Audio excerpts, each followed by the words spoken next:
हार तो आपका निश्चित हो ही गया है। अगर आप गिरिडीह लोकसभा हार गए हैं तो फिर आप विधानसभा में या झारखंड का जो विधानसभा चुनाव होने वाला है उसमें आप लोग किस प्रकार से तैयारी कर रहे हैं। तो उन्होंने कहा कि गिरिडीह लोकसभा में जो हम लोग का हार हुआ है उसका बदला हम लोग झारखंड के विधानसभा चुनाव जो होगा उस चुनाव में।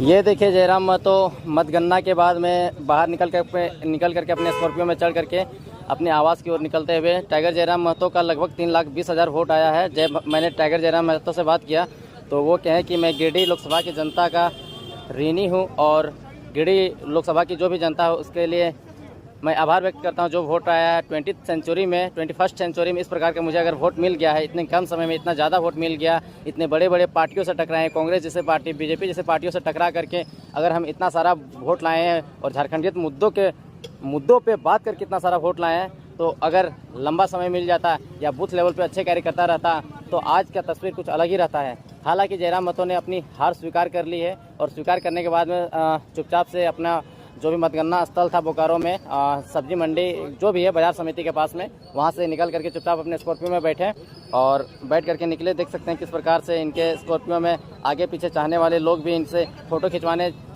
चाह रहे थे, लेकिन जयराम महतो थोड़ा सा नाखुश दिखे। कहीं ना कहीं जो इनका चेहरा था वो मुरझाया हुआ था।